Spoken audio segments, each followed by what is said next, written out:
আপনারা যারা নবীদের জীবনী সম্পর্কে জানতে চান, তাদের জীবনে ঘটে যাওয়া ইনসিডেন্টগুলো জানতে চান, ইভেন্টসগুলো জানতে চান এবং সেখান থেকে নিজেদের জীবনের সাথে মিলিয়ে শিক্ষাগুলো বাস্তবায়ন করতে চান, তাদেরকে আমি অনুরোধ করব আপনারা প্রফিট সিরিজের 25টি পর্ব শুনুন এবং বন্ধুদের সাথে শেয়ার করুন। আজকের পর্বটি হচ্ছে প্রফিট সিরিজের সর্বশেষ পর্ব এবং এই পর্বে আমরা আমাদের প্রিয় নবী মুহাম্মদুর রাসূলুল্লাহ সাল্লাল্লাহু আলাইহি ওয়াসাল্লামের জীবনী নিয়ে আলোচনা করব ইনশাআল্লাহ। কিন্তু শুধুমাত্র একটি পর্বে আমাদের প্রিয় নবীজির বর্ণাঢ্য জীবনী, এই পুরো জীবনীকে কাভার করা খুবই দুঃসাধ্য একটি ব্যাপার। তারপরে আমরা চেষ্টা করব খুব সংক্ষিপ্ত পরিসরে, খুব প্রেসাইজলি তার জীবনের গুরুত্বপূর্ণ যে লাইফ ইভেন্টসগুলো আছে, ঘটনাগুলো আছে, সেগুলো খুব সংক্ষিপ্ত পরিসরে বর্ণনা করবার। সম্মানিত সুধী, আল্লাহ তাআলা প্রিয় নবী মুহাম্মদ রাসূলুল্লাহ সাল্লাল্লাহু আলাইহি ওয়াসাল্লামকে জাজিরাতুল আরবে পাঠিয়েছিলেন। যে শহরে তিনি প্রিয় হাবিবকে পাঠিয়েছিলেন সেই শহরটি হচ্ছে মক্কাতুল মুকাররমা এবং কুরাইশ বংশে রাসূল সাল্লাল্লাহু আলাইহি ওয়াসাল্লাম এসেছিলেন। বনু হাশিমি খানদানে তিনি এসেছিলেন এবং আরবি ভাষাভাষী জনগোষ্ঠীর মাঝে আল্লাহ তাআলা প্রিয় নবী সাল্লাল্লাহু আলাইহি ওয়াসাল্লামকে প্রেরণ করেছেন। তিনি তার 40 বছর বয়সে নবুয়ত লাভ করেছেন এবং সর্বশ্রেষ্ঠ আসমানি কিতাব আল কুরআন আল কারীম কিন্তু প্রিয় নবীজি মুহাম্মদুর রাসূলুল্লাহ সাল্লাল্লাহু আলাইহি ওয়াসাল্লামের উপর নাজিল হয়েছে এবং দীর্ঘ 23 বছর ধরে মানব জাতির বিভিন্ন সমস্যার সমাধান দেওয়ার জন্য কোরআন আল্লাহ তাআলা নাজিল করেছিলেন। রাসূল সাল্লাল্লাহু আলাইহি ওয়াসাল্লাম পৃথিবীতে 63 বছর হায়াত পেয়েছেন এবং 63 বছর শেষে তিনি মদিনাতুল মুনাওয়ারাতে ইন্তেকাল করেন এবং সেখানেই তার নিজ হাতে প্রতিষ্ঠিত মসজিদে নববীর পাশে আজও তিনি শুয়ে আছেন। আমরা এই প্রফিট সিরিজে সৈয়দনা আদম আলাইহিস সালাম থেকে শুরু করে রাসূল সাল্লাল্লাহু আলাইহি ওয়াসাল্লাম পর্যন্ত কোরআনে বর্ণিত 25 জন নবীকে নিয়ে, তাদের জীবনে নিয়ে আমরা এখানে আলোচনা করছি। আর তারই ধারাবাহিকতায় রাসূল সাল্লাল্লাহু আলাইহি ওয়াসাল্লাম হচ্ছেন দ্য লাস্ট মেসেঞ্জার, সর্বশেষ নবী এবং সর্বশেষ রাসূল।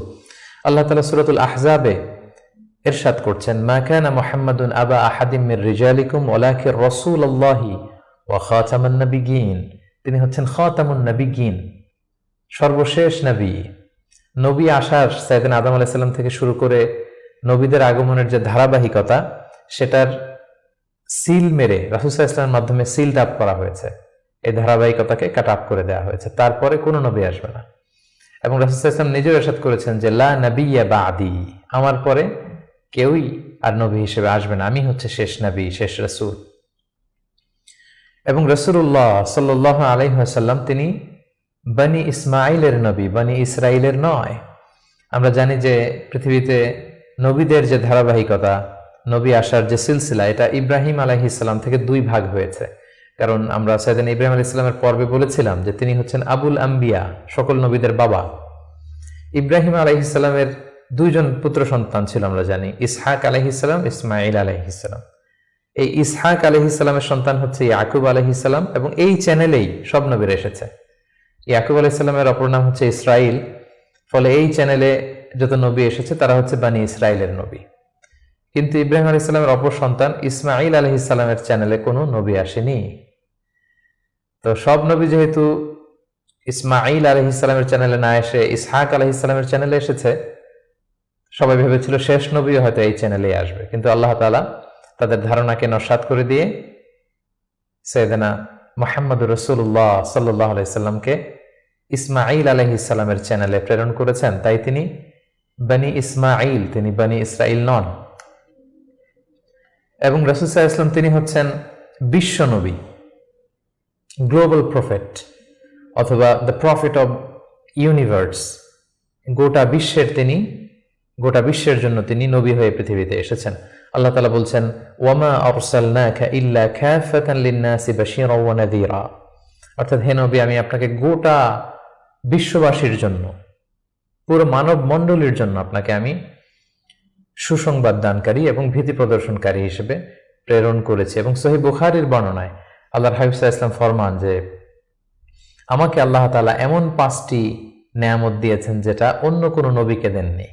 এর মধ্যে একটা হচ্ছে, অন্যান্য সকল নবীকে আল্লাহ তাআলা বিশেষ জনপদের জন্য, বিশেষ জাতিগোষ্ঠীর জন্য নবী করে প্রেরণ করেছেন, কিন্তু আমাকে আল্লাহ তাআলা গোটা মানব মণ্ডলীর জন্য প্রেরণ করেছেন। রাসূল সাল্লাল্লাহু আলাইহি ওয়াসাল্লাম বলেন, ওয়া কানা নাবিয়্যু ইউবআসু ইলা কওমিহি খাসসা, নবীদেরকে তাদের নির্দিষ্ট কওমে, জাতির কাছে নবী হিসেবে পাঠানো হয়েছে। ওয়া বুইসতু ইলান নাসি কাফা, আর আমি গোটা মানব মণ্ডলের জন্য, বিশ্ববাসীর জন্য নবী হয়ে প্রেরিত হয়েছে। এবং রাসূলুল্লাহ সাল্লাল্লাহু আলাইহি ওয়াসাল্লামকে তিনি বলেছেন যে আমাকে শাফাআতের সুযোগ দেয়া হবে কিয়ামতের দিন, যে ভয়ঙ্করতম দিনে নবীরাও থারথার করে কাঁপতে থাকবে আল্লাহ তাআলার সামনে, একটি টু শব্দ করার সাহসটুকুন পাবে না, কোনো কথা বলার সাহস পাবে না। ঠিক সেই মুহূর্তে আল্লাহ রাসূল সাল্লাল্লাহু আলাইহি ওয়াসাল্লামকে শাফাআতের অনুমতি দেয়া হবে। সুবহানাল্লাহি ওয়া বিহামদিহি। রাসূলুল্লাহ সাল্লাল্লাহু আলাইহি ওয়াসাল্লামের অনেকগুলো নাম রয়েছে। হাদিসে এসেছে যে রাসূল সাল্লাল্লাহু আলাইহি ওয়াসাল্লামের এক নাম হচ্ছে আল মাহি, আল আকিব, আল হাশির। কিন্তু কালামুল্লাহ মাজিদে রাসূল সাল্লাল্লাহু আলাইহি ওয়াসাল্লামের দুইটি নাম উল্লেখিত হয়েছে, একটি হচ্ছে মুহাম্মদ আর একটা আহমদ। আল্লাহ তাআলা বলছেন ওমা মুহাম্মাদুন ইল্লা রাসূল ক্বাদ খালাত মিন ক্বাবলিহির রুসুল, মুহাম্মদ তো একজন নবী, আর তার আগে অনেক নবী পৃথিবীতে এসেছিলেন, তারা আবার বিদায় নিয়েছেন। তাহলে মুহাম্মদ নামটি পেলাম। মুহাম্মদ নাম ছাড়াও তার আরেকটি নাম কোরআনে উল্লেখিত হয়েছে, সেটা হচ্ছে আহমদ। সাইয়েদনা ঈসা আলাইহিস সালামের ভাষায় ইয়াতি মিন বাদি ইসমুহু আহমদ, তিনি বলেছিলেন যে আমার পরে একজন নবী আসবে, তার নাম হবে আহমদ। তাহলে কোরআনে রাসূল সাল্লাল্লাহু আলাইহি ওয়াসাল্লামের দুইটি নাম পাওয়া যায়, একটা মুহাম্মদ, একটা আহমদ। এবং রাসূল সাল্লাল্লাহু আলাইহি ওয়াসাল্লামকে আল্লাহ তাআলা আমাদের জন্য মডেল বানিয়ে পাঠিয়েছেন, সব ক্ষেত্রে তিনি আমাদের model, the best standard of character. আল্লাহ তাআলা ইরশাদ করছেন ওয়া ইন্নাকা লা আলা খুলুকিন আযীম, নবী হে আপনি সুমহান চরিত্রের উপর প্রতিষ্ঠিত, আপনার চরিত্র হচ্ছে অনুকরণীয় চরিত্র, গোটা বিশ্ববাসী আপনার চরিত্র থেকে শিখবে, জানবে, আলোকিত হবে। এবং রাসূল সাল্লাল্লাহু আলাইহি ওয়াসাল্লাম হচ্ছে the best example to follow, এই পৃথিবীতে যার ফলোয়ার হওয়া যায়, যাকে অনুসরণ করা যায়, যাকে অনুকরণ করা যায়, তার মধ্যে শ্রেষ্ঠতম হচ্ছে আমাদের পেয়ারা হাবিব মুহাম্মদ রাসূলুল্লাহ সাল্লাল্লাহু আলাইহি ওয়াসাল্লাম। আল্লাহ তাআলা ইরশাদ করছেন লাকাদ কানা লাকুম ফি রাসূলিল্লাহি উসওয়াতুন হাসানা, অর্থাৎ তোমাদের রাসূলের মধ্যেই রয়েছে তোমাদের জন্য সর্বোত্তম আদর্শ। আমরা যেন তাকে আমাদের জীবনের মডেল, আমাদের জীবনের আইকন, আমাদের জীবনের আদর্শ হিসেবে গ্রহণ করি। এজন্য আল্লাহ তাআলা রাসূল সাল্লাল্লাহু আলাইহি ওয়াসাল্লামকে আমাদের জন্য উসওয়াতুন হাসানা, অনুকরণীয় উত্তম আদর্শ হিসেবে তিনি রাসূল সাল্লাল্লাহু আলাইহি ওয়াসাল্লামকে আমাদের কাছে প্রেরণ করেছেন। এবং তিনি শুধু মুসলিমদের জন্য নবী হয়ে আসেননি, তিনি শুধু বিশ্বাসীদের কাছেই নবী হয়ে আসেননি, তিনি শুধু আরববাসীদের কাছেই নবী হয়ে আসেননি, তিনি গোটা বিশ্বের জন্য রহমত হয়ে এসেছেন। Mercy for the entire universe. আল্লাহ তাআলা ইরশাদ করছেন ওয়ামা আরসালনাকা ইল্লা রাহমাতাল লিল আলামিন, I have sent you as a mercy for the entire universe. নবী হে আমি আপনাকে গোটা বিশ্ববাসীর জন্য রহমত করে প্রেরণ করেছি, রহমত স্বরূপ প্রেরণ করেছি। তিনি রাহমাতাল লিল আলামিন, তিনি গোটা বিশ্বের অ্যাসেট, গোটা বিশ্ব তার কাছ থেকে ভদ্রতা, সভ্যতা, ওহির জ্ঞান সবকিছু শিখবে। শুধু আমরাই রাসূল সাল্লাল্লাহু আলাইহি ওয়াসাল্লামের সুন্নাহ বা ট্র্যাডিশন থেকে আলোকিত হবে এমনটা নয়, তিনি সবার জন্য শিক্ষণীয়, অনুকরণীয়, অনুসরণীয়, তিনি গোটা বিশ্ববাসীর জন্য রহমত। প্রিয় সুধী, যেহেতু তিনি আমাদের জন্য আদর্শ, সেহেতু রাসূল সাল্লাল্লাহু আলাইহি ওয়াসাল্লাম আমাদের জন্য যা নিয়ে এসেছেন সেটাকে যেন আমরা আঁকড়ে ধরি। এটা আল্লাহ তাআলার ভার্ডিক্ট, অর্ডার। আল্লাহ তাআলা ইরশাদ করছেন ওয়ামা আতাকুমুর রাসূলু ফাখুযুহু ওয়ামা নাহাকুম আনহু ফান্তাহু। রাসূল সাল্লাল্লাহু আলাইহি ওয়াসাল্লাম তোমাদের জন্য যা নিয়ে এসেছেন সেটাকে ধরো, সেটাকে গ্রহণ করো, সেটাকে মানো। আর যেটা থেকে রাসূল সাল্লাল্লাহু আলাইহি ওয়াসাল্লাম তোমাদেরকে বারণ করেছেন সেটা থেকে তোমরা দূরে থাকো। এবং আমরা যদি আল্লাহ তাআলার ভালোবাসা পেতে চাই, সেক্ষেত্রে আল্লাহ তাআলা শর্ত জুড়ে দিয়েছেন যে আমার ভালোবাসা যদি পেতে চাও আমার নবীর অনুসরণ করো। আল্লাহ তাআলা বলছেন কুল ইন কুনতুম তুহিব্বুনাল্লাহা ফাত্তাবিউনি ইউহিব্বুকুমুল্লাহ। আল্লাহ বলছেন নবী হে আপনি জানিয়ে দিন যে তোমরা যদি আমি আল্লাহর ভালোবাসা পেতে চাও, তাহলে হে নবী আপনি বলুন যে ফাত্তাবিউনি, আমি নবীর অনুসরণ করো, তাহলে ইউহিব্বুকুমুল্লাহ, আল্লাহ তাআলা তোমাদেরকে ভালোবাসবেন। তো রাসূল সাল্লাল্লাহু আলাইহি ওয়াসাল্লামের ফলোয়ার হিসেবে, রাসূলুল্লাহ সাল্লাল্লাহু আলাইহি ওয়াসাল্লামের উম্মত হিসেবে আমাদের দায়িত্ব হচ্ছে রাসূল সাল্লাল্লাহু আলাইহি ওয়াসাল্লাম আমাদের জন্য যে শিক্ষা নিয়ে এসেছেন, যে হেদায়েত নিয়ে এসেছেন, যে আলোকবর্তিকা নিয়ে এসেছেন, কোরআন নিয়ে এসেছেন, এটা শিক্ষা যেন আমরা আমাদের ব্যক্তি জীবনে, সমাজ জীবনে, রাষ্ট্রীয় জীবনে যেন আমরা বাস্তবায়ন করি, এটা যেন আমরা আমাদের জীবনে ইমপ্লিমেন্ট করি। আমরা প্রফেট সিরিজের বিভিন্ন পর্বে বিভিন্ন নবীদের জীবন নিয়ে যখন আমরা আলোকপাত করেছিলাম, আমরা বলেছিলাম যে as a proof of their prophethood, Allah subhanahu wa ta'ala provides them মুজিজা। তারা যে নবী, তার প্রমাণ হিসেবে আল্লাহ তাআলা নবীদেরকে মুজিজা দিয়ে থাকেন। রাসূল সাল্লাল্লাহু আলাইহি ওয়াসাল্লামের জীবনীতেও আমরা দেখব যে অসংখ্য মুজিজা ছিল। আমরা একটির কথা যদি উল্লেখ করি যে মক্কার কুরাইশরা যখন রাসূল সাল্লাল্লাহু আলাইহি ওয়াসাল্লামকে নবী হিসেবে মানতে যাচ্ছিল না, রাসূল সাল্লাল্লাহু আলাইহি ওয়াসাল্লাম বললেন যে চাঁদকে যদি দ্বিখণ্ডিত করতে পারি তোমরা কি মেনে নিবে যে আমি আল্লাহ রাসূল? তারা বলল যে মেনে নিব। রাসূল সাল্লাল্লাহু আলাইহি ওয়াসাল্লাম আঙ্গুল উঁচু করলেন, চাঁদের দিকে ইঙ্গিত করলেন, চাঁদ দ্বিখণ্ডিত হয়ে দুই ভাগ হয়ে গেল। সুবহানাল্লাহ।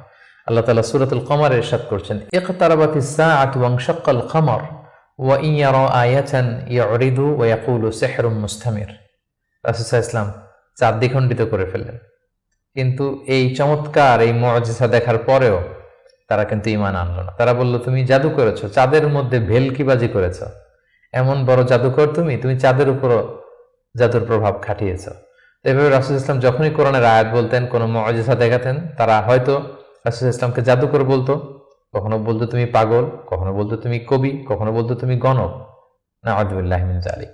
এভাবে রাসূল সাল্লাল্লাহু আলাইহি ওয়াসাল্লাম অনেকগুলো মুআজিজা তার জীবনে আমরা দেখতে পাই, যেগুলো তার মধ্যে থেকে অন্যতম মুআজিজা হচ্ছে তিনি চাঁদকে দ্বিখণ্ডিত করেছিলেন। এবং রাসূল সাল্লাল্লাহু আলাইহি ওয়াসাল্লাম জন্মের আগেই, যেগুলোকে মুবাশশিরাত বা ইরহাসাত বলে, নবী হওয়ার আগে এমন কিছু অলৌকিক ঘটনা, এরকম অনেক ঘটনা কিন্তু ঘটেছে। যেমন রাসূল সাল্লাল্লাহু আলাইহি ওয়াসাল্লামের প্রিয় মাতা আমেনা যখন গর্ভবতী ছিলেন, তখন তিনি দেখেছেন যে তার পেট থেকে একটা আলো বের হয়ে এটা শাম দেশের বড় বড় প্রাসাদগুলোকে আলোকিত করছে। এটা কিন্তু রাসূল সাল্লাল্লাহু আলাইহি ওয়াসাল্লাম যে পৃথিবীতে আসবেন তার আগাম একটা বার্তা। সম্মানিত সুধী, আমরা এই পর্যায়ে রাসূলুল্লাহ সাল্লাল্লাহু আলাইহি ওয়াসাল্লামের সরাসরি জীবনের দিকে যাব, ধারাবাহিক জীবন পরিক্রমা আলোচনা করব এবং বুঝবার সুবিধার্থে আমরা রাসূল সাল্লাল্লাহু আলাইহি ওয়াসাল্লামের পুরো জীবনীকে 3টি ভাগে ভাগ করেছি। তার প্রথম ভাগে আমি রাসূল সাল্লাল্লাহু আলাইহি ওয়াসাল্লামের জন্ম থেকে শুরু করে নবুয়ত পর্যন্ত এই 40 বছরের বর্ণনা দিব। সেক্ষেত্রে বয়স অনুসারে এই বর্ণনাটি দেয়া হবে। দ্বিতীয় ভাগে আমরা মক্কায় নবুয়তির যে 13 বছর, এই 13 বছরের বর্ণনা দিব। সেক্ষেত্রে নবুয়তির সন ভিত্তিক বর্ণনা দেয়া হবে। এবং সবশেষে আমরা মদিনায় রাসূল সাল্লাল্লাহু আলাইহি ওয়াসাল্লাম যে 10টি বছর কাটিয়েছেন, তৃতীয় পর্বে বা তৃতীয় ভাগে আমরা সেটির বর্ণনা দিব, আর সেটা হবে হিজরি সন ভিত্তিক বর্ণনা। তাহলে সম্মানিত সুধী, আর কাল বিলম্ব না করে আমরা রাসূল সাল্লাল্লাহু আলাইহি ওয়াসাল্লামের বায়োগ্রাফির একেবারে মূল পর্বে চলে যাই। আমরা বলেছি যে প্রথম পর্বে আমরা রাসূল সাল্লাল্লাহু আলাইহি ওয়াসাল্লামের প্রথম 40টি বছরের বর্ণনা দিব, জন্ম থেকে শুরু করে নবী হওয়ার আগ পর্যন্ত। আমরা শুরুতেই বলেছি যে তিনি মাক্কাতুল মুকাররমায় এসেছেন, তিনি কুরাইশ বংশে জন্মগ্রহণ করেছেন, বনু হাশিম ছিল ওনার খানদান, এবং রাসূলুল্লাহ সাল্লাল্লাহু আলাইহি ওয়াসাল্লামের পিতার নাম ছিল আব্দুল্লাহ, মায়ের নাম ছিল আমিনা, দাদার নাম ছিল আব্দুল মুত্তালিব। এবং দুঃখজনক হলেও সত্য যে রাসূলুল্লাহ সাল্লাল্লাহু আলাইহি সাল্লামের মাতা পিতার সংসার 7 দিনের বেশি ছিল না। মাত্র বিয়ের পরে তারা 7 দিনের মতো, 1 সপ্তাহের মতো সংসার করেছিলেন। সেই সাংসারিক জীবনেই রাসূল সাল্লাল্লাহু আলাইহি ওয়াসাল্লাম মায়ের গর্ভে এসেছেন। এবং রাসূল সাল্লাল্লাহু আলাইহি ওয়াসাল্লামের পিতা আব্দুল্লাহ তিনি ব্যবসার সফরে বেরিয়ে গিয়েছিলেন, ফেরবার পথে তিনি সেখানে ইন্তেকাল করেছেন। তখন রাসূল সাল্লাল্লাহু আলাইহি ওয়াসাল্লামের বয়স হচ্ছে মায়ের পেটের ভেতরে মাত্র 2 মাস। মায়ের পেটে থাকতেই তিনি বাবাহারা হয়েছেন। এবং তিনি জন্মগ্রহণ করেছেন যে বছরে, সেটাকে ঐতিহাসিকরা বলেছেন আমুল ফিল, অর্থাৎ আব্রাহার হস্তি বাহিনী যে বছর কাবা ধ্বংস করতে এসেছিলেন, ঠিক সেই বছর রবিউল আউয়াল মাসের 12 তারিখে সোমবার তিনি ওনার মা আমিনার কুলকে উজালা করে এই পৃথিবীতে এসেছেন, শুভাগমন করেছেন। এবং রাসূল সাল্লাল্লাহু আলাইহি ওয়াসাল্লামের আগমন এটা আমাদের জন্য আনন্দের, উচ্ছ্বাসের, ভালোবাসার। তিনি সর্বশেষ নবী, সর্বশেষ রাসূল হয়ে পৃথিবীতে আগমন করেছেন। রাসূলুল্লাহ সাল্লাল্লাহু আলাইহি ওয়াসাল্লাম সোমবার দিন জন্মগ্রহণ করেছেন, এটা নিয়ে ঐতিহাসিকদের মধ্যে কোনো মতভেদ নেই। কিন্তু তিনি কি রবিউল আউয়াল মাসের 12 তারিখে জন্মগ্রহণ করেছেন নাকি 2 তারিখে না 8 তারিখে, এই দিনগুলো নিয়ে ঐতিহাসিকরা মতভেদ করেছেন। তবে মাশহুর বা সবচেয়ে প্রসিদ্ধ মতামত হচ্ছে তিনি রবিউল আউয়াল মাসের 12 তারিখে জন্মগ্রহণ করেছেন আলাইহিস সালাতু ওয়াসসালাম। এবং রাসূলুল্লাহ সাল্লাল্লাহু আলাইহি ওয়াসাল্লামের এই জন্মের সালটাকে যদি আমরা খ্রিস্টাব্দ দিয়ে কনভার্ট করি, তাহলে সেটা ছিল 571 খ্রিস্টাব্দ। এবং আমরা জানি যে তৎকালীন সময়ে সম্ভ্রান্ত ফ্যামিলির লোকেরা তাদের সন্তানদেরকে ব্রেস্ট ফিডিং উইমেনদের কাছে দিয়ে দিত, দুধমা, তারা এসে তাদেরকে নিয়ে যেত।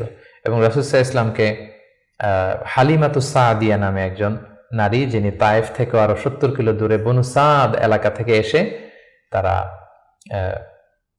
রাসূল সাল্লাল্লাহু আলাইহি ওয়াসাল্লামকে, রাসূল সাল্লাল্লাহু আলাইহি ওয়াসাল্লামের দাদা আব্দুল মুত্তালিবের কাছ থেকে নিয়ে গিয়েছিল দুধ খাওয়ানোর জন্য। এবং সেটা তারা করতো এই কারণে যে যেহেতু মক্কা শহর, এখানে অনেক ব্যবসায়ীরা আসে, অনেক লোক আসে, এখানে আরবি ভাষার অনেক আঞ্চলিকতার একটা মিক্স আপ হয়ে গিয়েছিল।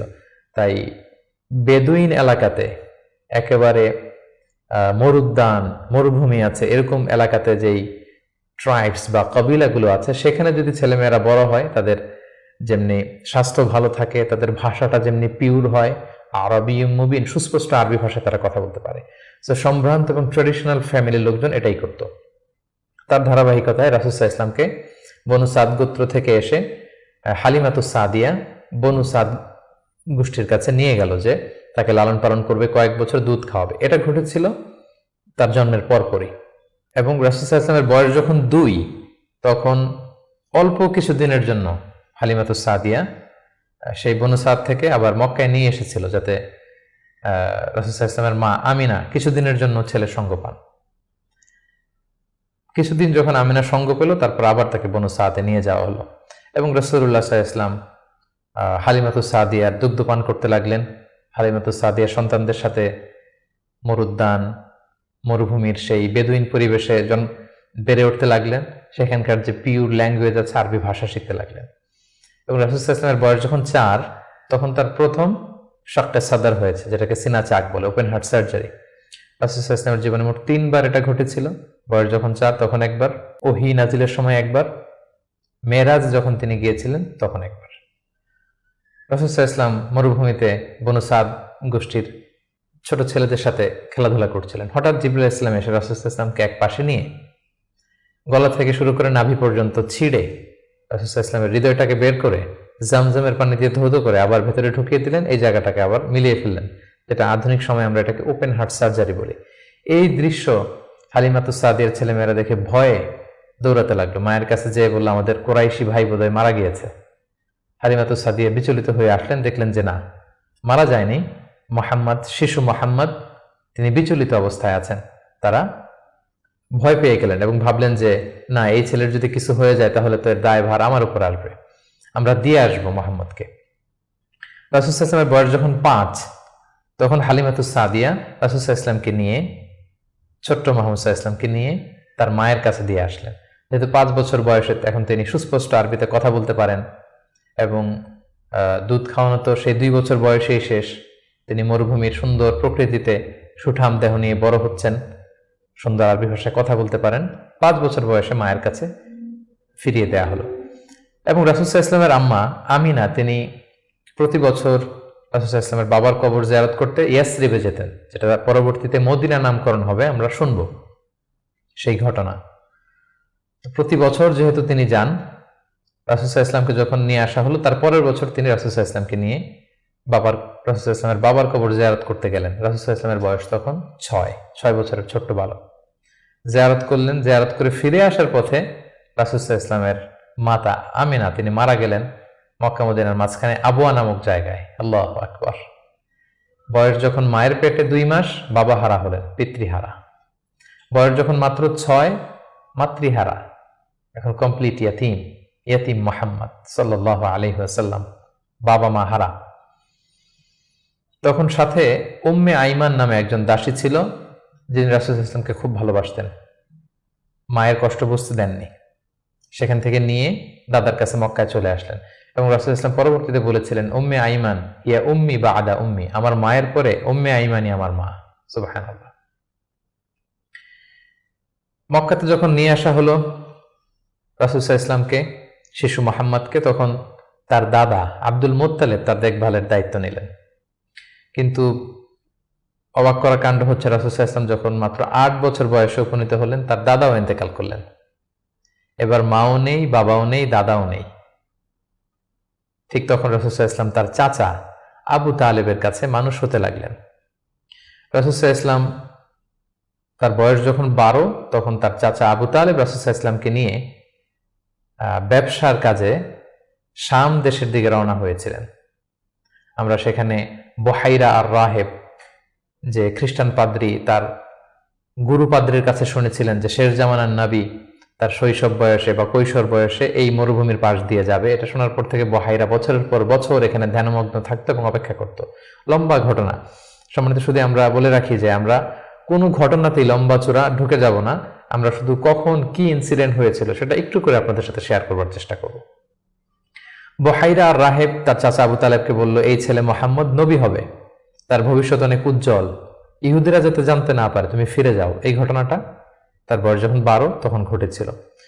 রাসূল সাল্লাল্লাহু আলাইহি ওয়াসাল্লামের বয়স যখন 13 তখন থেকে তিনি মক্কার লোকদের ছাগল চড়াতে শুরু করলেন, মেষ পালক হিসেবে ক্যারিয়ার শুরু করলেন। অল্প কিছু পারিশ্রমিকের বিনিময়ে তিনি এটা করতেন। এটা শুধু রাসূল সাল্লাল্লাহু আলাইহি ওয়াসাল্লামের জীবনীতেই নয়, সমস্ত আম্বিয়া আলাইহিস সালামের জীবনীতে এটা ঘটেছে। সেই বুখারীর বর্ণনা, প্রিয়নবী বলেন, মা বাআসাল্লাহু নাবিয়্যান ইল্লা রাআল গানাম, এই পৃথিবীতে আল্লাহ এমন কোন নবী পাঠাননি যাদেরকে দিয়ে আল্লাহ মেষ চড়াননি। সুবহানাল্লাহ। রাসূল সাল্লাল্লাহু আলাইহি ওয়াসাল্লাম এটা শুরু করেছিলেন।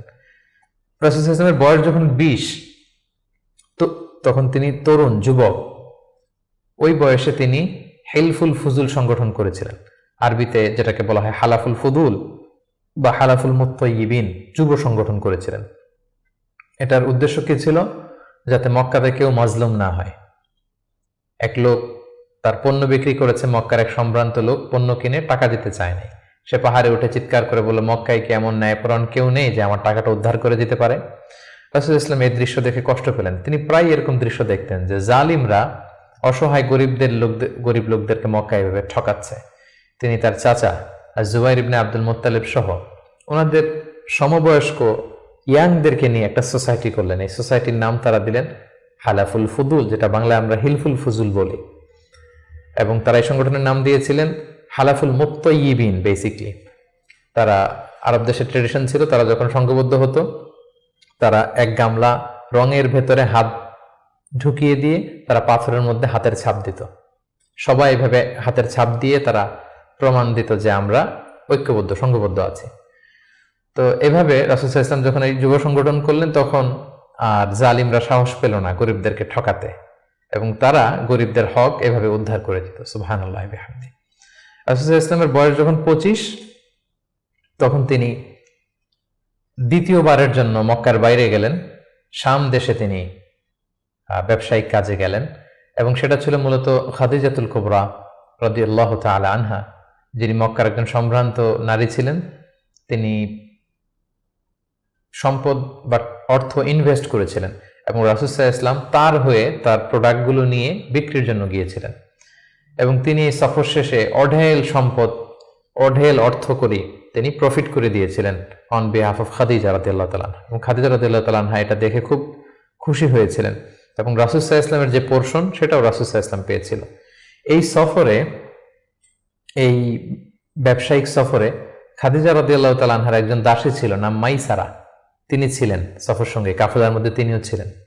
সফর শেষে যখন রাসূল সাল্লাল্লাহু আলাইহি ওয়াসাল্লাম অনেক লাভ করে, প্রফিট করে ফিরলেন, তখন খাদিজা রাদিয়াল্লাহু তাআলা আনহা খুব খুশি হলেন, এবং মাইসারা তখন খাদিজাকে জানান দিল যে, খাদিজা, এই মানুষ মুহাম্মদ কোনো সাধারণ মানুষ নন। খাদিজা বললেন, তাই নাকি? কি দেখেছো তুমি এই থ্রু আউট দ্য জার্নি, এই পুরো সফরে তুমি কি খেয়াল করেছো?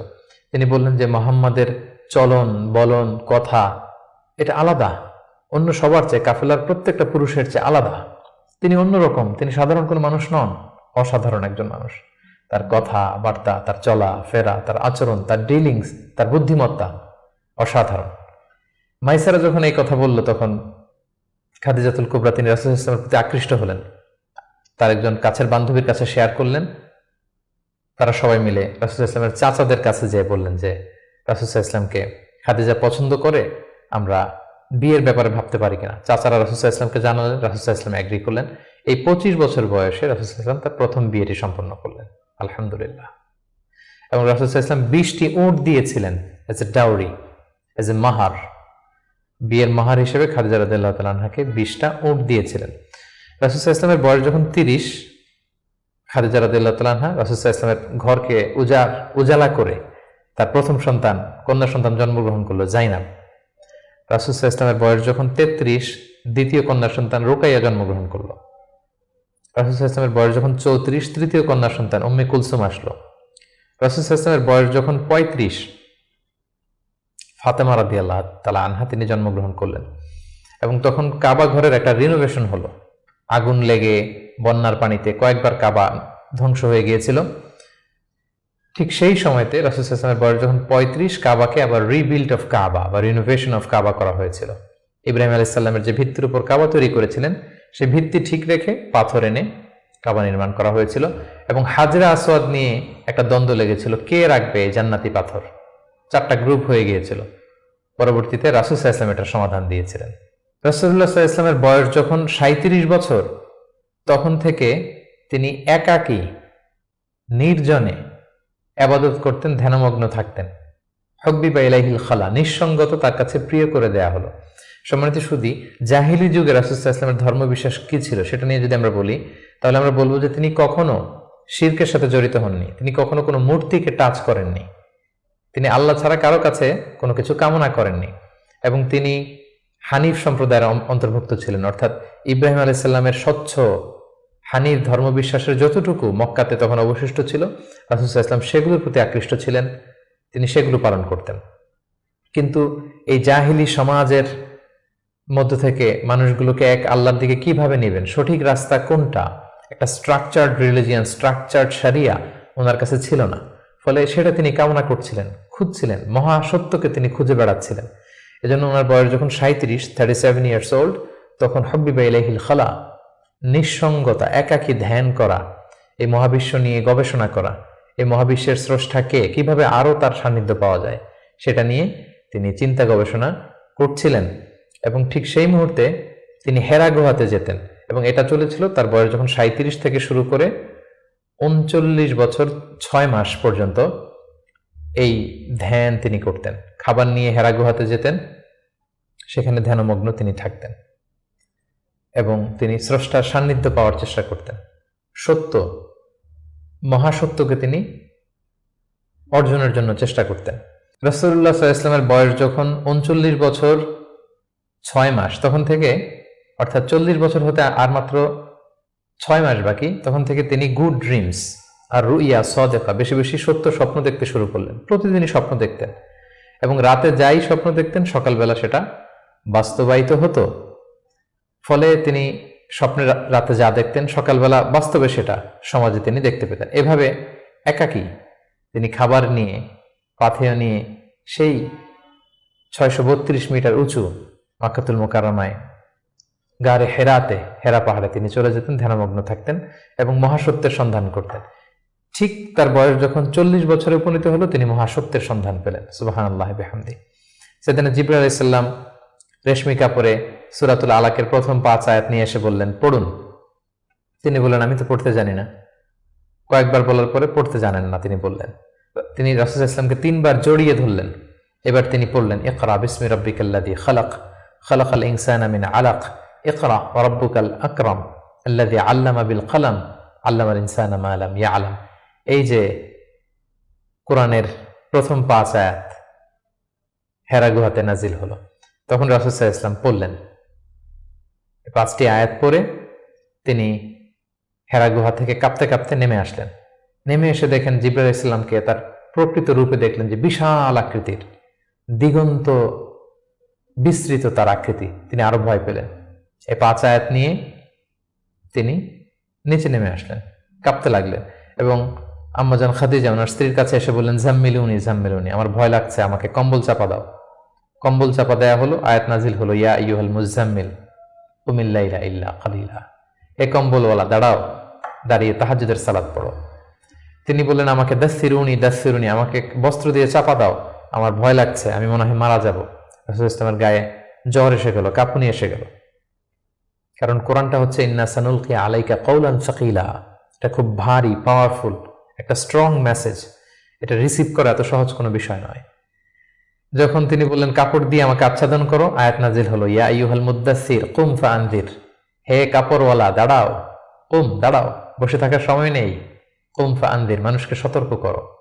এই যে রাসূল সাল্লাল্লাহু আলাইহি ওয়াসাল্লাম দাঁড়ালেন আর বিশ্রামের সময়টুকু পেলেন না, কোরআন নাজিল হতে লাগলো। রাসূল সাল্লাল্লাহু আলাইহি ওয়াসাল্লাম ভয় পেতে লাগলেন শুরুর দিকে। আম্মাজান খাদিজা আশ্বস্ত করে বললেন যে আপনি ভয় পাবেন না, আপনার মধ্যে অনেক ভালো গুণাবলী আছে, আল্লাহ আপনাকে কখনোই অপদস্থ করবেন না। তিনি তার কাজিনের কাছে, ওরাকা ইবনে নাওফলের কাছে নিয়ে গেলেন।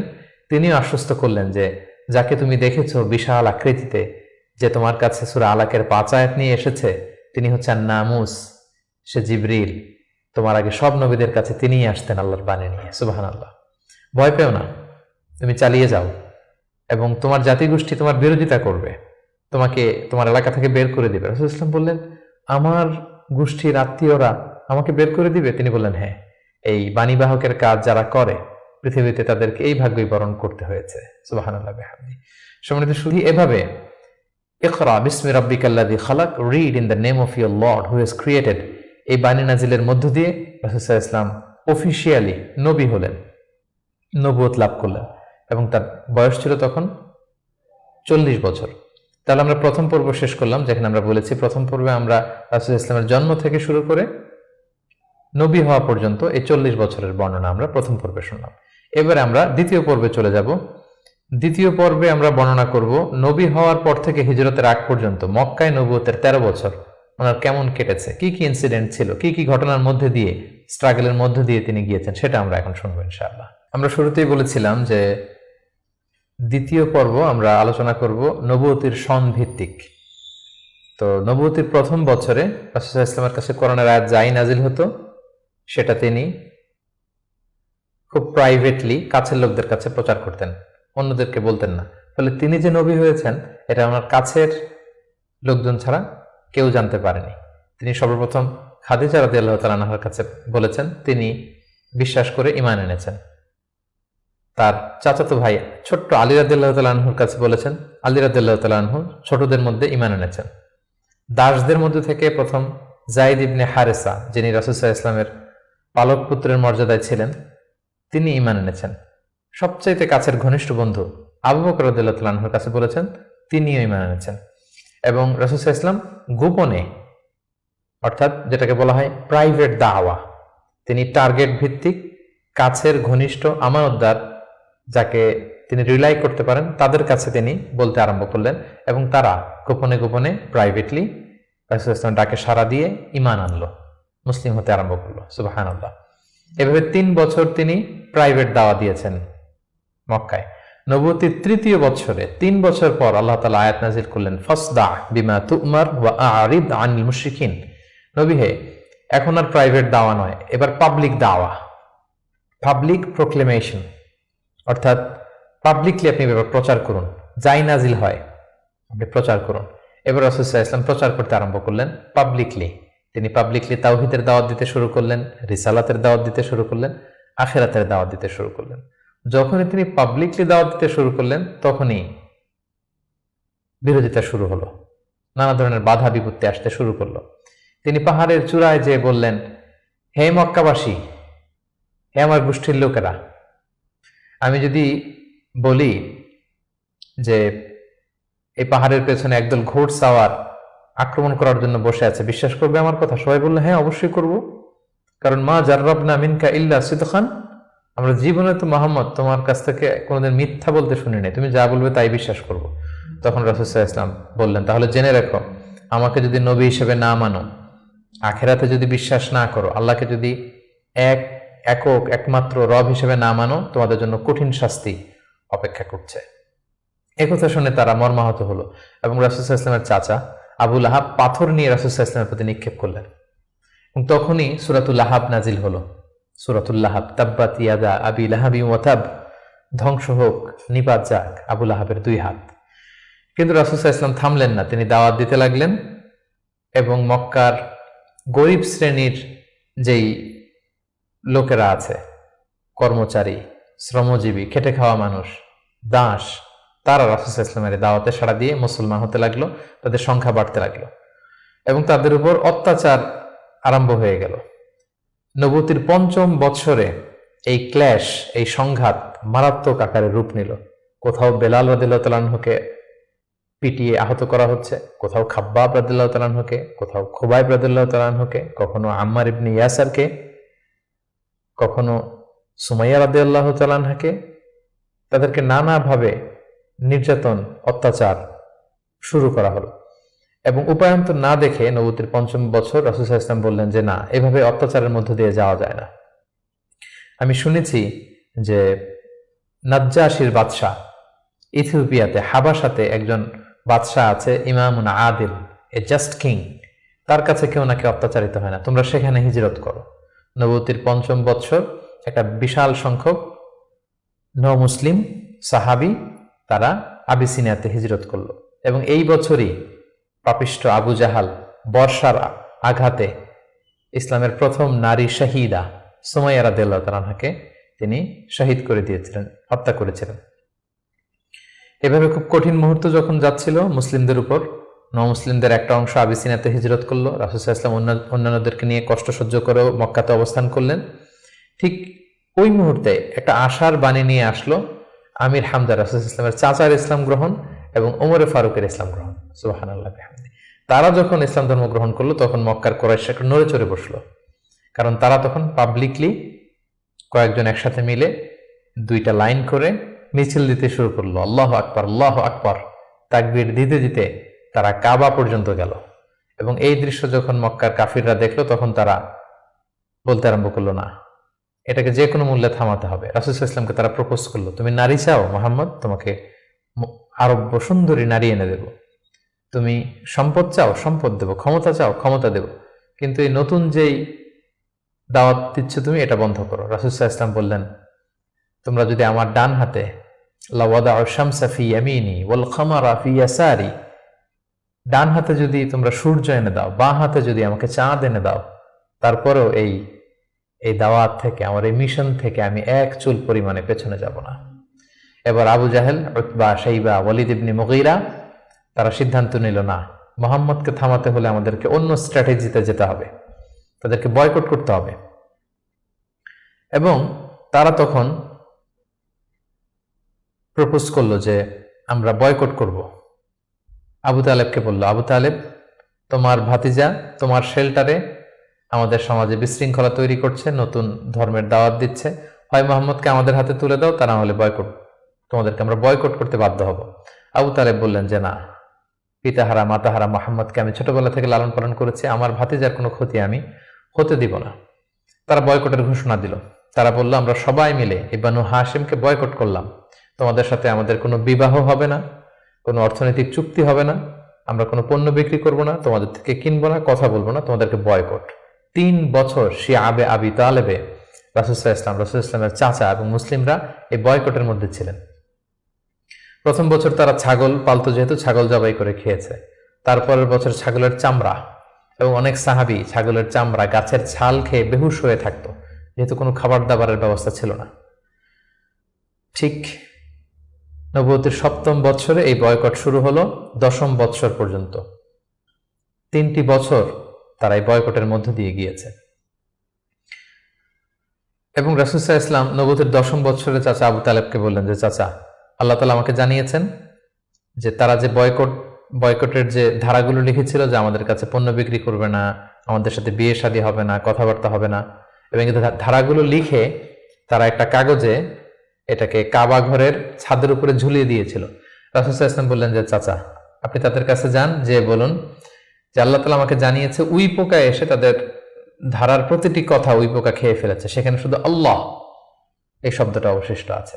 আমি যদি নবী না হই তাহলে তো এটা আমার পক্ষে বলা সম্ভব না। আবু তালেব যে বললেন, শোনো, আমার ভাতিজা মোহাম্মদ বলেছে যে তোমাদের ধারার প্রতিটি কথা উই পোকা খেয়ে ফেলেছে, যেটা তোমরা কাবা ঘরে লটকে রেখেছো গত 3 বছর, যাও যেয়ে দেখো। যদি দেখো মোহাম্মদ যা জানিয়েছে এটা মিথ্যা, তাহলে মোহাম্মদকে তোমাদের হাতে তুলে দেবো, আর যদি সত্য হয় তাহলে এই বয়কট তোমরা ভেঙে দিতে হবে।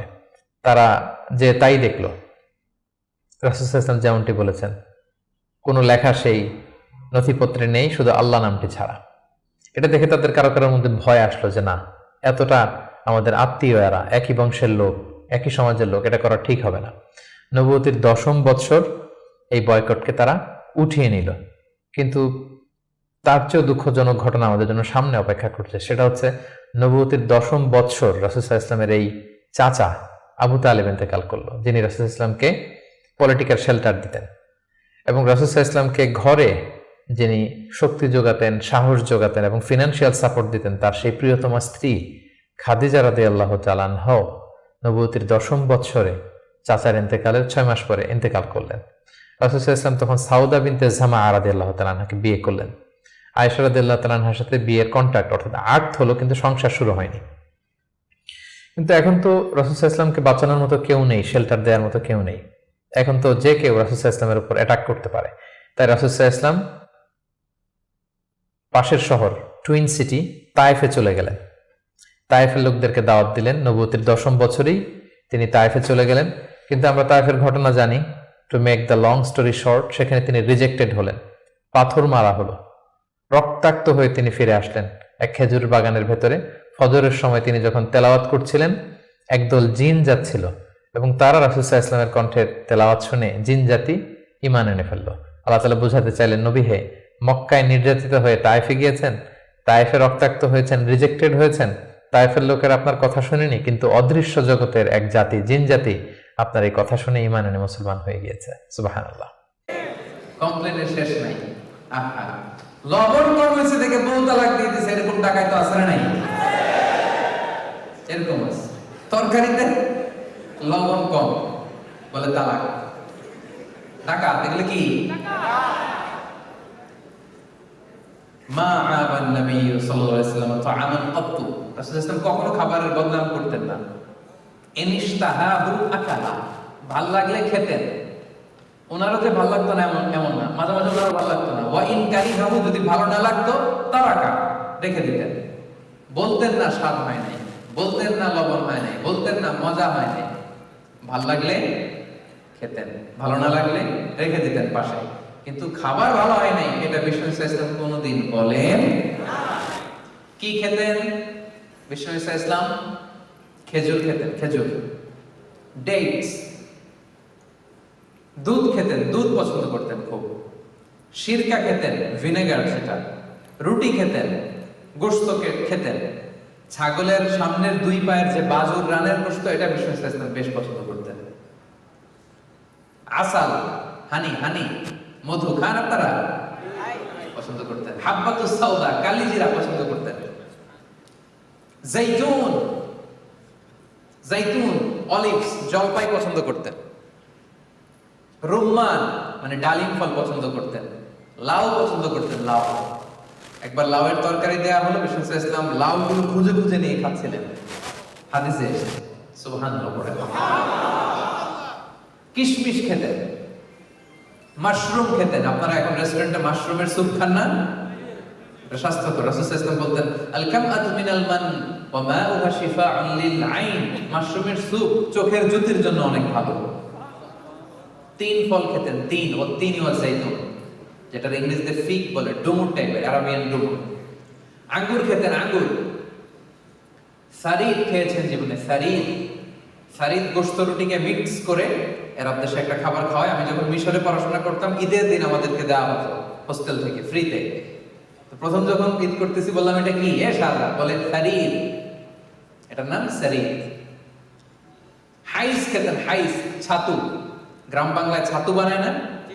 কথা বলেন না কেন? ছাতু খাইছেন? ছাতু, ছাতু খেতেন।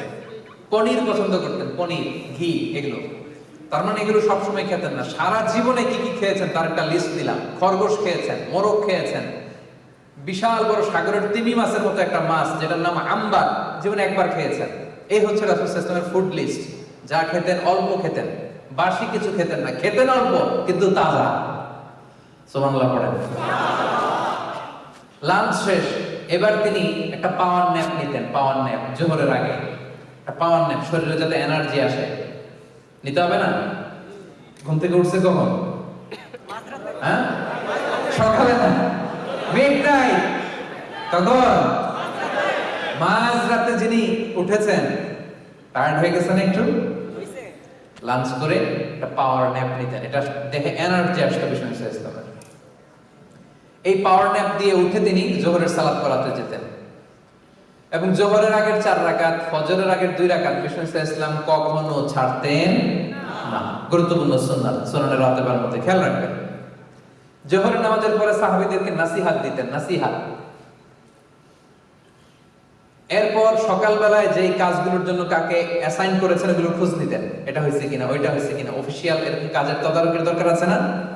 কাজ দিলে আবার রিপোর্টিং করতে হবে না? এই রিপোর্টিং গুলো বুঝে নিতেন। করতে করতে আসরের সময় হয়ে যেত। আসরের নামাজ বিষ্ণু ইসলাম আউয়াল ওয়াক্তে পড়তেন। সূর্য জলজল জলজল করছে, ওয়াল বাইদাউ নাকিয়া ওয়াশ শামসু নাকিয়া হাইয়া বাইদা। আসর করে ফেলতেন। আসরের নামাজের পরে বেশিরভাগ সময় ঘরে যেতেন, যে ফ্যামিলির সাথে কোয়ালিটি টাইম কাটাতেন। আমরা অনেক সময় ফ্যামিলিকে সময় দিতে চাই না। তাদের ফ্যামিলি কাছে আছে, আপনারা ফ্যামিলিকে সময় দিবেন, এটা খুব জরুরি। ছেলে মেয়েদেরকে সময় দেয়া, ফ্যামিলিকে সময় দেওয়ার দরকার আছে না নাই? কথা বলতেন স্ত্রীদের সাথে, খোশ গল্প করতেন, সবসময় একটা খোশ মেজাজে থাকতেন। মাঝে মাঝে বিভিন্ন কাজে বাইরেও যেতেন এই বিকেলে। এরপরে মাগরিবের ওয়াক্ত চলে আসলো। আমি ধাপে ধাপে আগাচ্ছি। মাগরিবের নামাজ তাড়াতাড়ি পড়তেন, আজান হওয়ার সাথে সাথেই, ওয়াক্ত হওয়ার সাথে সাথেই মাগরিব। মাগরিব পরেই ডিনার, মাগরিব পরেই ডিনার। আমরা করি কয়টায়? 10টায়, আর 12টায়। ওই যে একজনকে 12টায়। আমরা হেলদি লাইফস্টাইল যদি না মানি বিষ্ণুনবীর দেখানো, তো আমরা সুস্থ থাকবো কি করে ভাইরা? আজ থেকে নিয়ত করেন, মাগরিবের পরেই কি ডিনার। সবাই বলেন মাগরিবের পরে পারা যাবে? মাগরিবের পরে ডিনার করতে করতে এশার আজান হয়ে গেল। এবার বিষ্ণু ইসলাম এশার নামাজে যেতেন। এশার নামাজে নির্দিষ্ট টাইম ছিল না, কোনোদিন আগে কোনোদিন পরে পড়তেন। এই নামাজের সময়টা বিষ্ণুনবী টাইমটা ফ্লাকচুয়েট করাতেন। সাহাবারা এসে পড়ছে, নামাজ শুরু। সাহাবারা আসে নাই, দেরি করতেন। একদিন সাহাবারা আয়েশা বসে থাকতে থাকতে সব ঘুম, মসজিদে ঘুমাই গেছে। এক সাহাবী এসে বললেন, ইয়া রাসূলুল্লাহ, সাহাবারা তো ঘুমাই গেছে, এশার নামাজ পড়াবেন না? বিষ্ণুনবী বেরিয়ে আসেন, এসে বললেন, এখন যে সময়টা এইটাই এশার আসল ওয়াক্ত, কিন্তু তোমাদের জন্য যদি কষ্ট না হইতো তাহলে প্রতিদিন এই টাইমে পড়াতাম, তোমাদের কষ্ট হয়ে যায়, এজন্য আউয়াল ওয়াক্তে একটু আগে আগেই পড়াই দেই। পড়েন সুবহানাল্লাহ। রাসূল সাল্লাল্লাহু আলাইহি ওয়াসাল্লাম এশার নামাজের আগে ঘুমকে অপছন্দ করতেন, এশার পরে কথা বলাকে অপছন্দ করতেন। এশার পরে কোনো ওয়াজ মাহফিল নাই, এশার পরে কোনো মিটিং নাই, এশার পরে কোনো ডিসকাশন নাই, এশার পরে কোনো ফরেন ডেলিগেশনের সাথে আলাপ নাই, এশার পরে কিচ্ছু নাই, এশার পরে ঘুম। তাইলে না মাঝরাতে উঠতে পারবে, কি বলেন? এই যে এবার বোঝা যাচ্ছে ঘটনা। হাদিসে এসেছে, কানা ইয়াকরাহু আন-নাওমা ক্বাবলা আল-ইশা ওয়াল হাদিসা বা'দাহা। রাসূল সাল্লাল্লাহু আলাইহি ওয়াসাল্লাম এশার আগে ঘুম অপছন্দ করতেন, এশার পরে কথা অপছন্দ করতেন। এশার নামাজ পড়েই কথা নাই, জরুরি কোনো আলাপ থাকলে কথাটা সেরে দিনই চলে যেতেন, ঘুম। তাহলে এবার ঘুমের দিকে চলে যাই। কয়টার দিকে ঘুমাতেন কি মনে হয় দেখি, বলেন? একজন বলতেছে এশার নামাজের পরে ঘুমাতেন, আর এটা তো ঠিক আছে। কয়টার দিকে ঘুমাতেন সেটা বলেন?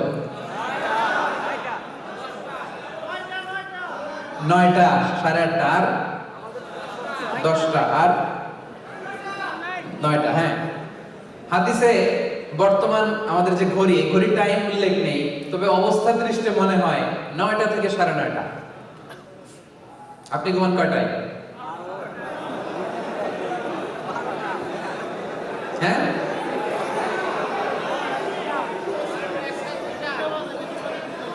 আচ্ছা। তো 9টার দিকে উনি ঘুমায় যেতেন। ঘুমের সুন্নাত কি ছিল? বিষ্ণু ইসলাম কিভাবে ঘুমাতেন দেখেন। প্রথমেই বিছানা ক্লিন করতেন, বিছানাটা ঝাড়তেন। সুবহানাল্লাহ, কি সাইন্টিফিক চলাফেরা ছিল না, কি সাইন্টিফিক! আল্লাহু আকবার। বিছানাটা ক্লিন করতেন, এরকম উপরে একটা পাতলা জ্যাকেট বা ব্লেজারের মতো ছিল, এটারে ঝুলাতেন। এরপরে ওযু করে নিতেন। এরপর স্ত্রীদের সাথে অন্তরঙ্গ কথাবার্তা বলতেন, সারাদিন কি ঘটলো, কি হয়েছে। এরপরে লম্বা দোয়া পড়তেন। বিছানাতে যাওয়ার আগে হাত দুইটা একসাথে করে 3 কুল, সূরাতুল ইখলাস, সূরাতুল ফালাক, সূরাতুন নাস, 3টা পড়ে হাতে ফু দিয়ে মাথা থেকে পা পর্যন্ত মেসেজ। সুবহানাল্লাহ পড়ে, মনে থাকবে? লম্বা দোয়া পড়তেন। আল্লাহুম্মা ইন্নী আসলামতু ওয়াজহি ইলাইক, ফাওয়াদতু আমরি ইলাইক, আলজাতু যাহরি ইলাইক, রাগবাতান ওয়া রাহবাতান ইলাইক, লা মালজা ওয়া লা মানজা মিনকা ইল্লা ইলাইক, আল্লাহুম্মা আমানতু বিকিতাবিকাল্লাযী আরসালতা ওয়া নাবিয়্যিকাল্লাযী আরসালতা। অনেক সুন্দর সুন্দর দোয়া, এগুলো অর্থ করতে গেলে লম্বা সময় লেগে যাবে। এরপরে আল্লাহুম্মা বিসমিকা আমুতু ওয়া আহইয়া বলে ডান কাতে ঘুমাতেন। কোন কাতে? ঘুমানোর সময় ডান হাতটা ডান গালের নিচে রাখতেন। সুবহানাল্লাহ পড়েন। এইভাবে ঘুমাতেন আখিরি জামানার পয়গম্বর বিশ্বনবী মুহাম্মদুর রাসূলুল্লাহ সাল্লাল্লাহু আলাইহি ওয়াসাল্লাম। ঘুমিয়ে পড়তেন।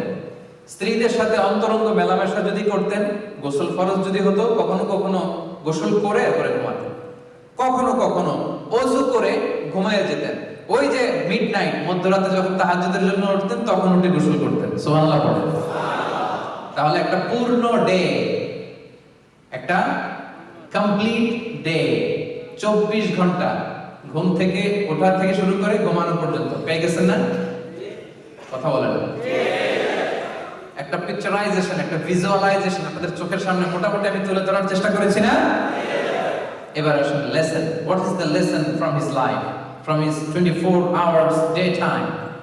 ওনার ডেইলি রুটিন থেকে এবার আমাদের জন্য লেসনটা কি ভাই, শিখলামটা কি? এক নাম্বার যেটা শিখলাম, he was very productive, he was super active. Not a single minute was wasted in his life. একটা মুহূর্ত তিনি অপব্যয় করেন নাই, প্রোডাক্টিভ ছিলেন সর্বোচ্চ, to take the best out of the time, সময়ের সর্বোচ্চ ইউসেজ তিনি করেছেন। সুপার অ্যাক্টিভ ছিলেন। ১,৫০০ বছর আগের ঘটনা, সেই মরুভূমির মাঝখানের একজন লোক কিভাবে শিখেছেন এরকম কিভাবে সুপার অ্যাক্টিভ থাকা যায়, কিভাবে এরকম প্রোঅ্যাক্টিভ থাকা যায়, কিভাবে প্রোডাক্টিভ থাকা যায়। পুরো দিনের যে ম্যানেজমেন্ট দেখলে এটাই মনে হয় যে তিনি সুপার অ্যাক্টিভ ছিলেন, প্রোডাক্টিভ ছিলেন। এরকম মনে হয় না আপনাদের? নাকি শুধু আমার মনে হয়? আপনাদের এরকম মনে হয় কিনা? রাসূল সাল্লাল্লাহু আলাইহি ওয়াসাল্লামের 24 ঘন্টার এই টাইম স্কেডিউল দেখে কি মনে হয়? লেজি ছিলেন? লেজি, অলস? কথা বলেন। নাকি অ্যাক্টিভ? Super active. ওনার উম্মত যারা হবে তারা সুপার অ্যাক্টিভ হইতে হবে। লেজি হইলে চলবে? লেজি হইলে চলবে? লেজি হইলে বাইতুল মুকাদ্দাস দখল করে রাখবে। লেজি হলে মিয়ানমারের মতো এরকম আগ্রাসন চলবে, বিভিন্ন জায়গায় মার খেতে হবে, কাশ্মীরের মতো, ফিলিস্তিনের মতো, ঠিক কি না? Super active. We have to be super active as a ummah, as a follower of Muhammad sallallahu alayhi wasallam. 2 number যেটা শিখলাম, easy going. He was very easy going, very simplistic ম্যানারের ছিলেন, very simple, জটিলতা নাই, কোনো কিছুকে এত কঠিন ভাবে নিতেন না।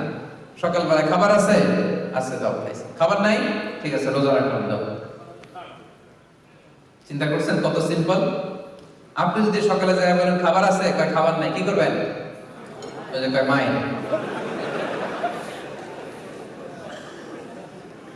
এত ওয়াজের পরে কয় মাই। রাসূল সাল্লাল্লাহু আলাইহি ওয়াসাল্লাম বলতেন খাবার আছে, আছে, খেতেন, নাই কি করতেন? রোজা। কি সিম্পল একটা লাইফ। এজন্য জীবনটা আর কঠিন করেন না, সিম্পল, মেক ইট সিম্পল। এই দুনিয়া আমাদের থাকার জায়গা না, একটা ট্রানজিট পিরিয়ডে আসছি, আবার চলে যেতে হবে, ঠিক কি না? চলে যেতে হবে, থাকবো না আমরা। গেল 3 নাম্বার যে লেসনটা আমরা পাইলাম, ব্যালেন্সড।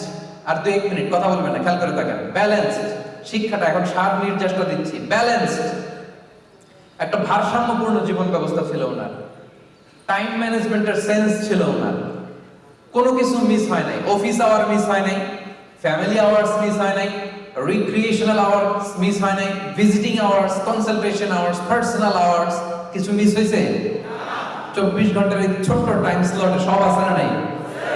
মেয়ের ঘরেও গেছে, আত্মীয়দের দেখে আসছে, মার্কেটের কি অবস্থা, বাজার ব্যবস্থা দেখে আসছে, রাষ্ট্রীয় কাজের আঞ্জাম দিয়েছে, বিচার করেছে, সুপ্রিম কোর্ট চালিয়েছে, বঙ্গভবন গণভবন চালিয়েছে, সেনা অধিদপ্তর থেকে মিলিটারি এক্সপিডিশন পাঠিয়েছে, ফরেন ডেলিগেটদেরকে ইনভাইট করেছে, গোটা বিশ্বের কিংদের কাছে ইসলামের চিঠি লিখেছে, আসলিম তাসলাম, যে তোমরা সুপার পাওয়ার হও আর যাই হও, আমি মুহাম্মাদের পক্ষ থেকে তোমাদের জন্য চিঠি, আসলিম, ইসলাম মানো, তাসলাম, শান্তিতে থাকবা, দুনিয়াতেও থাকবা, আখিরাতেও থাকবা, ঠিক কি না? কি টাইম ম্যানেজমেন্ট, ব্যালেন্সড একটা লাইফ লিড করেছে। এজন্য যে পারে সে সবই পারে। আমরা এটা করলে ওটা বাদ যায়, ওটা করলে এটা পারি না, এরকম আছে না? Learn the time management from our beloved prophet Muhammad sallallahu alaihi wasallam. গোটা বিশ্ববাসীকে বলতে চাই, শিখে নাও আমাদের প্রিয় নবীর কাছ থেকে টাইম ম্যানেজমেন্ট শিখে নাও। How to lead a balanced life শিখে নাও, জেনে নাও, enlighten yourself, আলোকিত করো নিজেকে। 4 নম্বর যেটা শিখলাম, he was an early bird of Medina. Medina শহরে সবার আগে যিনি জেগে উঠতেন তার নাম তার নাম রাসূলের নামটাও বলতে মনে চায় না। তার নাম মুহাম্মদ সাল্লাল্লাহু আলাইহি ওয়াসাল্লাম। আমাদের কাজী নজরুল কবিতা লিখছেন, আমি হব সকালবেলা সবার আগে কুসুম বাগে উঠবো আমি। দেখছেন বিষ্ণু ইসলাম সকালবেলার পাখি ছিলেন, আর্লি বার্ড অফ মদিনা। মদিনাতে সবার আগে তিনি জেগে উঠতেন, কেউ জাগে নাই। যারা তাহাজ্জুদ পড়তো মদিনাতে এরা তো আরো পরে 4টার দিকে উঠতো, উনি তো 2:30টার দিকে উঠে গেছেন। তাহলে আর্লি বার্ড হইতে হবে, আগে আগে ঘুমাতে হবে, আগে আগে ঘুম থেকে উঠে যেতে হবে। 5 নম্বরে যেটা শিখলাম, আর্লি ডিনার, লাইট ডিনার, অল্প খাইতে হবে। ডিনারের সময় অল্প অল্প খাওয়ার ট্রাই করতে হবে। মেডিকেল সায়েন্সও তাই বলছে। তাহলে ডিনারটা করতে হবে আর্লি, মেডিকেল সায়েন্সও তাই বলে, ঠিক কি না? তার মানে রাসূল সাল্লাল্লাহু আলাইহি ওয়াসাল্লামের জীবনের যে প্রক্রিয়া, এটার সাথে মেডিকেল সায়েন্সের মিল আছে না নাই? আলহামদুলিল্লাহ করবেন না? যেটা গবেষণা করে মেডিকেল সায়েন্স এখন বলে 1500 বছর আগে বিশ্বনবী আমাদের শিখিয়ে গিয়েছেন। পড়েন সুবহানাল্লাহ। 6 নাম্বার, উনি শুধু ওনার জীবদ্দশায় যে স্ত্রী বন্ধু বান্ধব এদের প্রতি লয়াল ছিলেন না, ওনার চলে যাওয়া বন্ধু বান্ধব স্ত্রী আত্মীয় স্বজন সবার প্রতি লয়াল ছিলেন। তার প্রমাণ, শেষ রাতে কবর জিয়ারত করতে যেতেন। আপনারা গত 1 বছরে কবর জিয়ারত করছেন কয়বার বলেন তো? অনেকে একবার। তিনি প্রায় কবর জিয়ারত করতে যেতেন। তার মানে যারা চলে গেছে তাদের জন্য ওনার মনে একটা মায়া বা দয়া আছে না নাই? কি মানুষ, কি মানুষ, সুবহানাল্লাহ, কি ব্যক্তিত্ব। আশেপাশে যারা আছে তাদেরকে ভালোবাসতেন, যারা বিদায় নিয়েছে তাদেরও ভালোবাসতেন। আমরা যাদেরকে দেখে নাই তাদেরকেও তিনি ভালোবাসতেন, আমাদের জন্য তিনি কাঁদতেন। সুবহানাল্লাহ বললেন না? একবার বিষ্ণু ইসলাম বললেন, আমি আশা করি আমি আমার ভাইদেরকে যদি দেখতে পারতাম। কাদের ভাইদের? সাহাবারা বললেন, ইয়া রাসূলুল্লাহ, আমরা কি আপনার ভাই না? বিষ্ণু বললেন, না, আনতুম আসহাবি, তোমরা আমার সাহাবা, তোমরা আমার ভাই হচ্ছে তারা যারা আমার পরে আসবে, আমারে দেখে নাই। আপনি, আমি, আমরা, আমাদের জন্য বিষ্ণু ইসলাম কেঁদেছেন। সব নবীকে আল্লাহ তাআলা একটা স্পেশাল দোয়া করার সুযোগ দিয়েছেন, এটাকে বলে দাওয়া মুস্তাজাবা। সব নবী একটা করে পেয়েছেন, যে নবী দোয়া করলেই কবুল, করতেও পারেন, রেখেও দিতে পারেন। দুনিয়ার সব নবীরা ওই দোয়াটা দুনিয়াতেই করে ফেলেছে, একজন ছাড়া। একজন, তিনি কে? মুহাম্মদ সাল্লাল্লাহু। তিনি বলেন দুনিয়ার সব নবীরা তাদের ওই স্পেশাল দোয়াটা করে ফেলেছে। ওয়া ইন্নী আখতাবিউ দাওয়াতি শাফাআতান লি উম্মতি ইয়াউমাল কিয়ামা। আমি আমার দোয়াটা করি নাই আমার গুনাহগার উম্মতদেরকে বাঁচানোর জন্য, সেদিন সুপারিশের জন্য এই দোয়াটা আমি কিয়ামতের ময়দানের জন্য রেখে দিয়েছি। আজকের এই সিরাতুন নবীর প্রোগ্রামে নবীর জন্য ভালোবাসা ফিল হয় কলিজায়? হ্যাঁ, ফিল হয়। এই নবী আমাদের হৃদয়ের গহীনে, চিল্লায় বলো ঠিক কি না? আমাদের ভালোবাসার মণিকোঠা, ঠিক কি না? এই নবীকে ভুলে যাওয়া আমাদের পক্ষে সম্ভব